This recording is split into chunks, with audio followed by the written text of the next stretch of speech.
Namaskar, I'm Ashok Vyas, and inside tonight, the Ashok Vyas show becomes an excuse for us to learn more about the world, about ourselves, about our dharma also.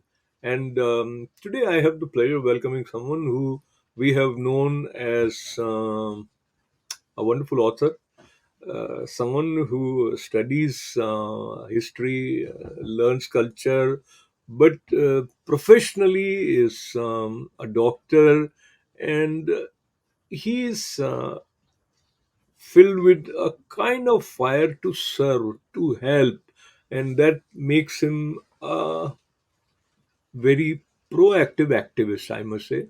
That the multidimensional personality that Dr. Ominder Ratnuji have his book, which was published in English, then the Hindi translation was also. तो लोकार्पण में अमित शाह जी भी हैं। तो हम में से कई लोग होते हैं, अमित शाह के साथ अगर फोटो आ जाए तो वही अपने आप को बहुत बड़ा लग जाता है। बट किसी भी तरह की बात से आपकी भूख जो है सेवा करने की, वो कम नहीं होती है। एंड इसमें मैं ये निमित्त एकम का भी उल्लेख कर देता हूँ। लेट अस बिगिन विद निमित्त एकम। कैसे निमित्त एकम आया और क्यों आया? वो एक रैंडम घटना थी। मैं 2009 में अपने सोनी हॉस्पिटल में एज़ अ कंसल्टेंट जयपुर में प्रैक्टिस कर रहा था। वहाँ पर एक पाकिस्तानी हिंदू डॉक्टर, डॉक्टर दिलीप का मुझसे मिलना हुआ। वो वहाँ पर रेज़िडेंट की तरह काम कर रहे थे। किसी बात पर उनको किसी सीनियर डॉक्टर ने डाँट दिया तो वो उनकी आँख में आँसू आ गए और मैं जूनियर डॉक्टर्स के प्रति शुरू से थोड़ी सहानुभूति थी। मैंने कहा, "क्या हुआ दिलीप? इट्स ओके, आजा चाय कॉफ़ी पीते हैं, समोसा खाते हैं। Just try to cheer him up." And then he told me कि सर हम लोग वैसे भी यहाँ से निकाले हुए हैं, हम अपने घरों से निकले हुए हैं। एंड आई सेड व्हाट क्या निकले हुए व्हाट आर यू सेइंग? तो फिर उसने बताया कि पाकिस्तान में, तो वो मेरा पहला इंट्रोडक्शन था कि पाकिस्तान में हिंदुओं की क्या दुर्दशा है। और मैं खुद स्वयं एक नटकेस हिंदू तो मैं जन्म से था। कुछ भी हिंदू धर्म के बारे में जो कोई न्यूज़ आइटम था या कोई मूवमेंट हुआ, राम जन्मभूमि मूवमेंट में मैं पूरा इन्वॉल्व रहा।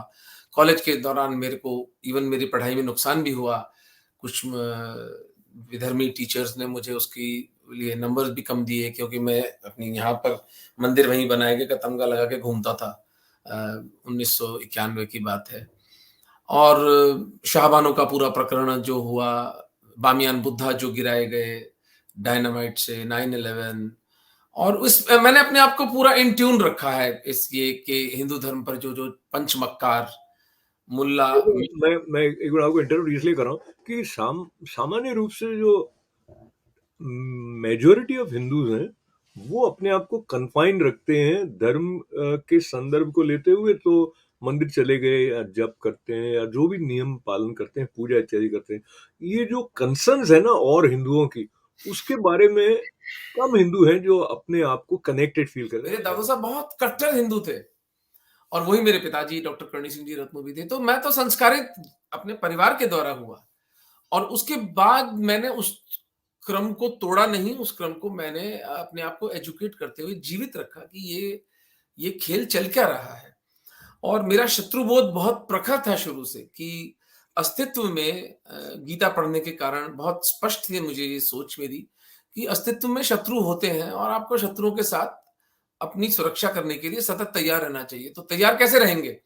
अगर आपको जानकारी ही नहीं है, अगर आपको पता ही नहीं खेल क्या खेला जा रहा है, तो इसमें फिर श्री राजीव मल्होत्रा जी जैसे महापुरुषों का योगदान बहुत रहा कि उन्होंने जो ब्रेकिंग इंडिया थी, I was one of the first one जिन्होंने इस बुक को पढ़ के 100 बुक्स मैंने पूरे भारत में बँटवाई थी अपने खर्चे पर।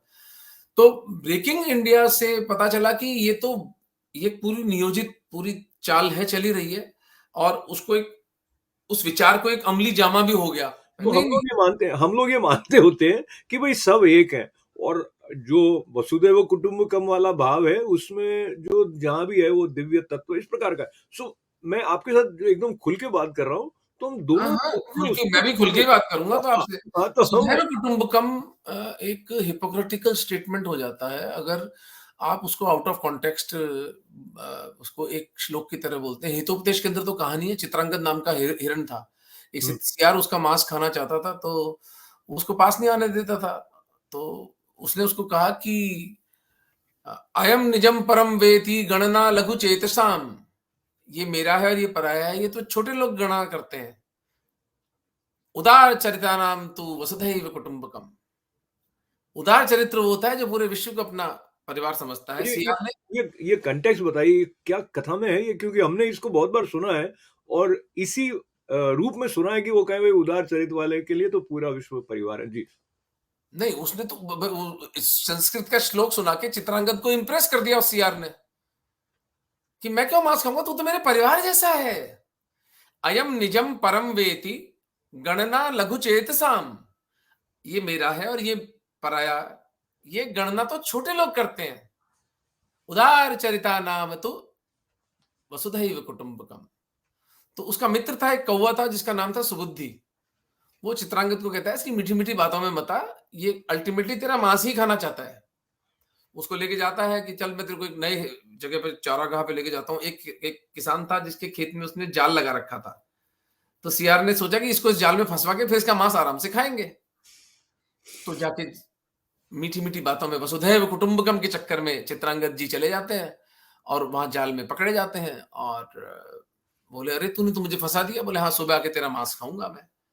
अब सुबुद्धि जी आती है, सुबुद्धि जी आके बोलते हैं कि तेरे को कहा था ना कि इसकी बातों में मत आना। तो बोले अब क्या करूं? बोले नाउ प्ले डेड। जब किसान आएगा और तू डेड प्ले करेगा तो वो तेरी गांठों को खोल देगा और तू उठ के भाग जाना। वहां भी सुबुद्धि ने उसको बचाया। वसुधैव कुटुंबकम हिंदुओं के मुंह से थोड़ा मुझे थोड़ी लज्जा आती है सुनने में। जरा भारत की जो न्यायालय है उनकी कोर्ट केसों की गणना करें, कितने भाइयों ने कितने भाइयों के ऊपर 6 इंच जमीन के लिए कोर्ट केस कर रखे हैं। अपना कुटुंब कुटुंब नहीं है। वसुधैव कुटुंबकम अपनी निष्क्रियता, अपनी अकर्मण्यता, अपनी नपुंसकता को ढकने के लिए बड़े बड़े महावाक्यों का सहारा लेना हिंदू मतावलंबियों का स्वभाव बनता जा रहा है। एंड इसको मैं इस पे भी एक बुक लिख रहा हूं, infantilization of the Hindu mind. Hindu बुद्धि, एक कम्युनिटी की जो बुद्धि है उसका शैशवीकरण। We have become like children. नहीं नहीं, सब अच्छे हैं, कोई बुरा है ही नहीं, कोई बुरा होता ही नहीं है। ये तो एक बच्चा जो होता है, एक बच्चे का जो वर्ल्ड व्यू है, ये एक बच्चे का वर्ल्ड व्यू है कि संसार में कुछ भी बुरा नहीं है। वो जरा सा जोर से बोलेंगे तो घबरा के रोने लग जाएगा। This is not an adult view. Adult view वो है जो भगवान कृष्ण ने गीता में बहुत स्पष्टता से परिभाषित किया है। और ये तो अमर जी, ये जो बात आप कह रहे हैं उसको लेके मुझे लगता है कि दो अलग अलग दृष्टियों के साथ बच्चों का विकास हो रहा है, इरिस्पेक्टिव ऑफ कि वो किस परिवार में बड़ा हो रहा है। एक दृष्टि ये रहती है जो कहती है सब अच्छे ही हैं दुनिया में, सब पे विश्वास करना है। दूसरी दृष्टि ये कहती है कि सब पर संशय करना है। अभी जो दूसरी दृष्टि है वो अलग तरह से विकसित हो रही है, पर उसके अंदर जो अपने हित के प्रति बोध है वो इस हिसाब से है कि कोई डाकू आ जाएगा, चोर आ जाएगा वगैरह। आप जो बात कह रहे हैं वो एक अलग सांस्कृतिक परिवेश के साथ भी जुड़ी हुई है। मैं आपकी बात को कनेक्ट करते हुए जो अपने डॉक्टर दिलीप के संदर्भ से बात हुई थी, फिर मैं कुछ प्रश्नों में ले गया आपको। तो निमित्त एकम के उद्गम की बात आप बता रहे थे। मैं ये कह रहा हूं कि न तो इस मानसिकता के साथ बड़ा होना है कि सब बुरे हैं, न इस मानसिकता के साथ कि सब अच्छे हैं। Let's take things on the face value. आपके साथ जो व्यक्ति कहता है कि आपका बलात्कार करना, आपकी हत्या करना उसके मजहब का हिस्सा है, तो फिर आप उसके साथ क्या दोस्ती करेंगे? उसके साथ सहअस्तित्व करेंगे। लेकिन इसका मतलब ये नहीं कि आप सब लोगों पर संशय करें। आप नॉर्मल जिंदगी भी जिएंगे, लेकिन शत्रु बोध भी अपना प्रखर रखिए। मानवता जहां जिस विकास के स्तर पर है वहां पर शत्रु होते हैं और उसके प्रति सजग रहना चाहिए। बस इतना कहना है मेरा। निमित्त एकम इस तरह से अस्तित्व में आया कि पाकिस्तान के विस्थापित हिंदू सिखों को, ईसाइयों को, जैन, पारसी, सभी जो बेचारे एक अपने जन्म के कारण एक ऐसे देश में फंस गए हैं जहां जिहादी मानसिकता इतनी प्रखर है कि उस देश के संविधान में लिखा हुआ है, they have written it in the constitution that a non-Muslim cannot become a president or the prime minister. Now, not that anybody is interested in become the prime minister or president of that dustbin country, but that shows the mentality. ये show करता है कि कितनी discriminatory विचारधारा से उस राष्ट्र का जन्म हुआ था। और उस जब आपके संविधान में इस तरह की भाषा का प्रयोग है जिसमें गरिमा होनी चाहिए, जिसमें एक क्लास होनी चाहिए, जिसमें एक उदारता होनी चाहिए। संविधान तो व्यक्तियों के लिए है ना, समाज, राज्य, धर्म, ये सब अल्टीमेटली तो ह्यूमन ह्यूमैनिटी को आनंद देने के लिए है ना, या क्लेश देने के लिए है। तो अगर संविधान जितने पवित्र डॉक्यूमेंट के अंदर ये भाषा गैर मुस्लिम वालों के लिए है, तो आप सोचें धरती पर आने के बाद में तो इन हिंदुओं को, सिखों को, ईसाइयों को, जैनियों को, पारसियों को, बेचारों को क्या-क्या दंश झेलना पड़ता है उस क्या अनपढ़ भाषा है समाज में। क्या भाषा है, एक बार फिर से दोहराएं आप, क्या लिखा है उनके संविधान में? No non-Muslim can become hold the highest office of Pakistan, like president and the prime minister. बन ही नहीं सकता। हम्म, ये कोई बात हुई? ये किसी देश के संविधान में लिखा जा सकता है? आपने पहले दिन प्रतिभा को खत्म कर दिया। आपने कह दिया कि बस एक धर्म विशेष का एकाधिकार है। तो नहीं फिर इसी ठीक है। आधार, हाँ नहीं वो इसी आधार पर बनाया गया था एक्चुअली, तो उनका इसके पक्ष में यार तर्क छोड़े हो सर, जाता है। आधार-वाधार की तो छोड़े। हाँ, अगर बनाया गया होता तो टोटल एक्सचेंज ऑफ पॉपुलेशन क्यों नहीं हुआ? हम्म, हम्म। क्या कर रहे हैं भारत में मुसलमान? और बेचारे बाबा साहब अम्बेडकर मर गए कहते-कहते। नहीं अब इसमें If you have partitioned the country on the basis of religion, there should be total exchange of population. वो एक ये सब ढकोसला है, धोखा था। मैं तो इसको कहते ही नहीं पार्टीशन। कौन सा पार्टीशन? अगर 1 करोड़ हिंदू आज इतनी सताने के बाद पाकिस्तान में फंसा हुआ है और 15 करोड़ भारत में बैठे हुए, ये कौन सा पार्टीशन है भाई? ये सिर्फ सत्ता का हस्तांतरण था। This was a transfer of power from गोरा साहिब्स टू भूरा sahibs. And in more than one way, the Bura Sahibs proved to be worse than Gora Sahibs. जो इतिहास का अपभ्रंश हुआ, नाश हुआ हमारे हिंदुओं के इतिहास का। मैं कट्टर हिंदू हो सकता हूं, कुछ भी हो सकता हूं, लेकिन at the end of the day मैं अगर सर्जरी करता हूं तो मेरे सामने पेशेंट का कोई न धर्म होता है, न उसका कोई जाति होती है। वो सिर्फ एक व्यक्ति, एक मनुष्य होता है मेरे लिए। ये बेसिक एक ह्यूमन ट्रेनिंग है। एक हिस्टोरियन हिस्ट्री लिख रहा है, वो अपने रिलीजन की फेवरिंग हिस्ट्री लिखेगा? you have maligned your craft. That means, and I have proved it in the book Maharanas, that they maligned the history and they maligned the whole craft of history writing. इसलिए revisionist history लिखना बहुत आवश्यक था। अच्छा, इसमें अब चूंकि महाराणा का उल्लेख आया है, उसको बहुत सराहा भी गया, और उसमें जो ऐतिहासिक तथ्यों के अलावा वो एक फिक्शन के रूप में लिखी गई कथा है। नहीं, फिक्शन तो कुछ नहीं है उसमें sir. There is no fiction in this book. नहीं, बट वो एक स्टोरी टेलिंग। हाँ, स्टोरी टेलिंग नॉवल की तरह। तो नॉवल फिक्शन नहीं, नॉवल है, कथा के रूप में, कथा के रूप में है वो, तो है ना, कथा के रूप में तो है ना। नहीं, नॉवल नहीं है। This is narration of the Sisodias history in the story format. लेकिन नॉवल नहीं है सर। ये नॉवल में तो कल्पना होती है ना, ये तो रियल है। हाँ, तो ये जो स्टोरी फॉर्मेट में होने से उसमें एक रसमयता है, मैं उस तरफ जा रहा था। हाँ, वो और जो भाषा का प्रयोग हुआ है वो एक अलग स्तर पर भी आपको उसका एक आनंद आता है। पर आपका जो मूल मंतव्य था, जो तथ्य को स्पष्ट करने की दृष्टि से, तो मेरा सवाल बहुत संक्षिप्त में है। जो इतिहास हमारे पास या आपके पास उपलब्ध रहा है, जैसे कि आपने कहा, मैं तो उसमें अधिक जानता नहीं, लेकिन कि वामपंथी इतिहासकारों द्वारा लिखा गया, तो आप प्रामाणिकता के लिए कहाँ कहाँ गए, और वो शोध की जो आपकी एक यात्रा रही थी, उसमें आपको संतुष्ट हुआ कि आप सही तथ्य तक पहुंच पाए, या कुछ चीजें मिल नहीं पा रही थी? मतलब वो तो मैं दिवेर भी गया, चित्तौड़, गोगुंदा, उदयपुर, चावंड, नाथद्वारा, पूरे मेवाड़ के अंदर 15 दिन तक घूमा हूं अपनी फोटोग्राफ्स की टीम लेकर। और सारे जो चित्र इस पुस्तक में मैंने लगाए हैं वो मेरी खुद की टीम के खींचे हुए हैं। और मैं ये बिल्कुल नहीं कह सकता कि मैं संतुष्ट हूं। बहुत कुछ लिखा जाना चाहिए था मेरे विचार से। विशेष रूप से सांगा और महाराणा कुंभा, इन दो पर, और बापा रावल, 3, इन पर तो मैं चाहता हूं कि इतनी रिसर्च हो, आर्कियोलॉजिकल प्रमाण डिगअप किए जाएं। जो शिलालेख पड़े हैं ऐसे धरती में मिट्टी हो रहे हैं वो पड़े पड़े, उनको डिगअप करके, उनको साफ करके, उनका इंटरप्रिटेशन, उनका प्रतिपादन किया जाए। और कुंभा पर तो पूरी एक नॉवल लिखी जा सकती है। इतना यशस्वी वो महाराणा थे वो। उसी तरह सांगा का जीवन, और बाप्पा रावल जिन्होंने की अरबों को पराजित करके। तो वो उस मैं कतई संतुष्ट नहीं हूं अपने काम से। मैंने तो एक ये तो एक इंट्रोडक्शन मात्र है ये पुस्तक, कि ये कैसे विलक्षण लोग थे। जी, ऐसे कुछ बातें जो हम बचपन से सुनते आए कि अगर हम इतिहास से नहीं सीखते हैं, तो हम उन भूलों को दोहराते हैं। तो उस दृष्टि से जो कुछ आपका अध्ययन रहा, वो भी और जो कुछ आप देख रहे हैं, तो इतिहास से हमने कुछ सीखा हो, ऐसा लगता है कि आपको? क्योंकि हिंदू हिस्ट्री जो है वो मल्टी डिमेंशनल है, आर्कियोलॉजिकल है, स्कल्पचर्स, कितने सुंदर सुंदर मंदिर बनाए गए, एस्ट्रोनॉमिकल जो मग ब्राह्मण हुआ करते थे, मग ब्राह्मण सूर्य टेम्पल बनाने में उनकी विशेष महारत थी। तो नंदेश मां का सूर्य टेम्पल आकर इल्तुतमिश ने तोड़ा।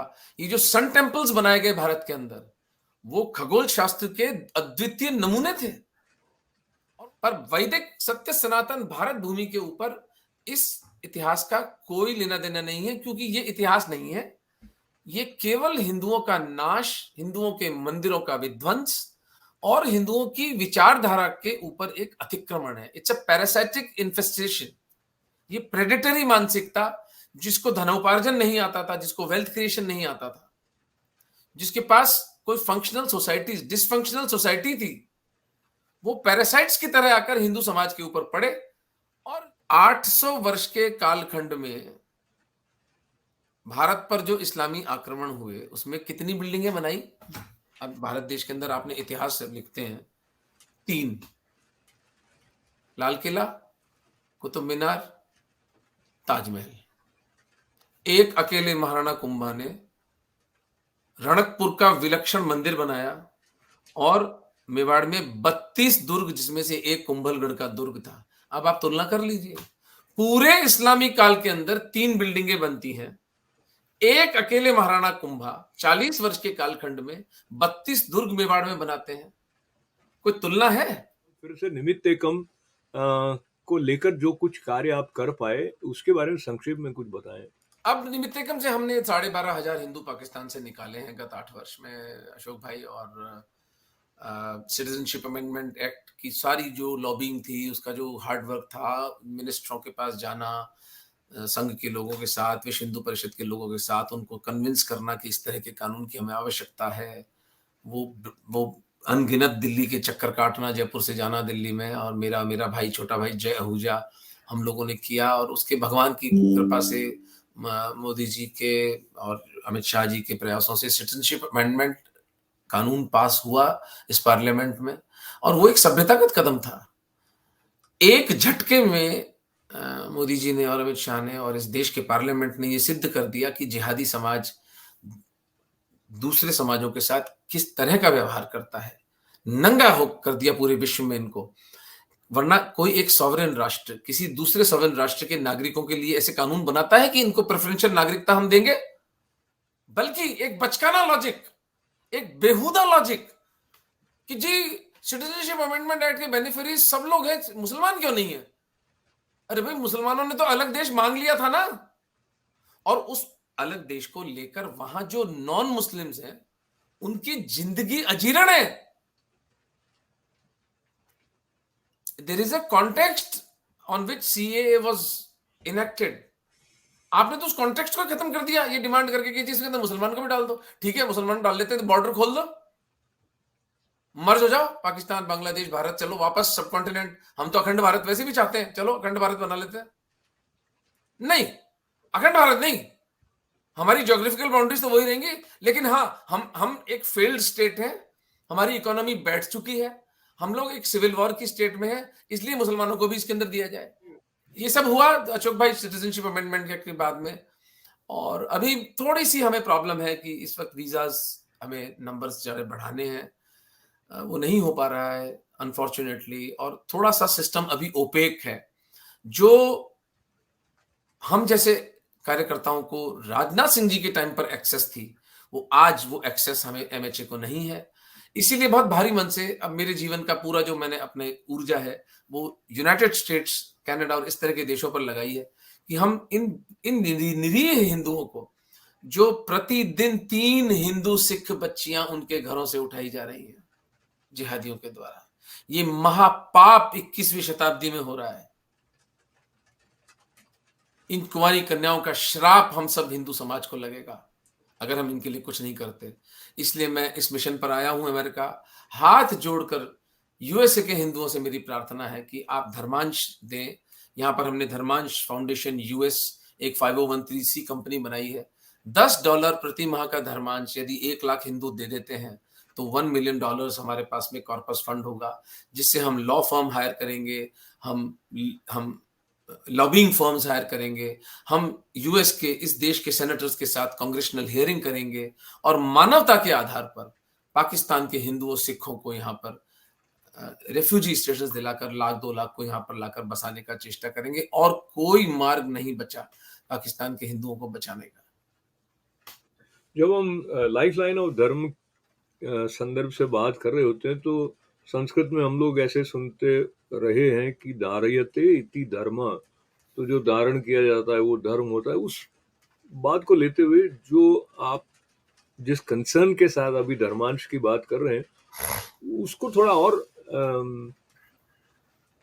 स्पष्ट होने में मदद मिले हमारे कुछ दर्शकों को, यदि वो उस वीडियो को देखें जो कि पाकिस्तान की स्थिति को लेते हुए आपकी एक कविता पर आधारित है, जो कि अभी हम नहीं दिखा रहे, पर आप एक लेखक भी हैं, एक कवि भी हैं, और क्या वेदना की अनुभूति रही होगी जब वो पंक्तियां आपने लिखी होंगी। यदि उसकी 2 एक पंक्तियां आप हमें सुनाएं।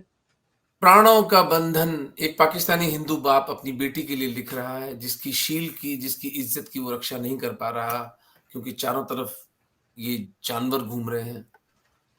प्राणों का बंधन, बेटी तो प्राणों का बंधन होती है ना, प्राण से आप उससे बंधे होते हो, आपके द्वारा वो जन्म लेती है, आप उसके पोतड़े साफ करते हो, आप उसको बुखार में उसका शरीर ठंडे पानी से निर्मल करते हो, उसको खिलाते हो, पिलाते हो।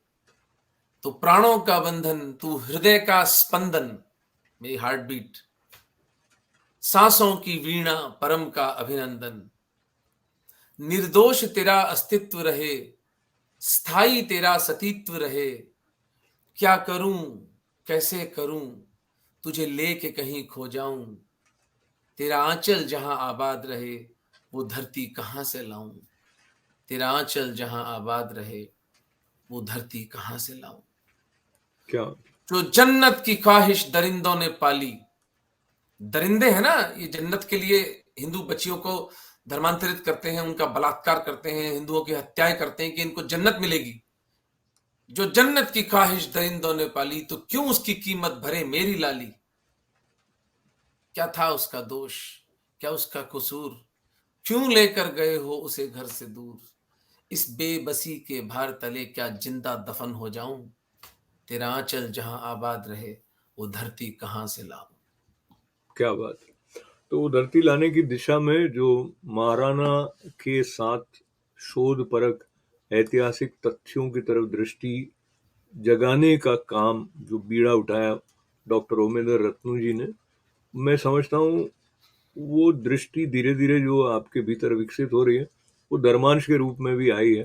तो एक बार पुनः आप बताएं कि जो धर्मांश भारत में कार्य कर रहा है वो क्या है और क्या उसका की परिकल्पना है।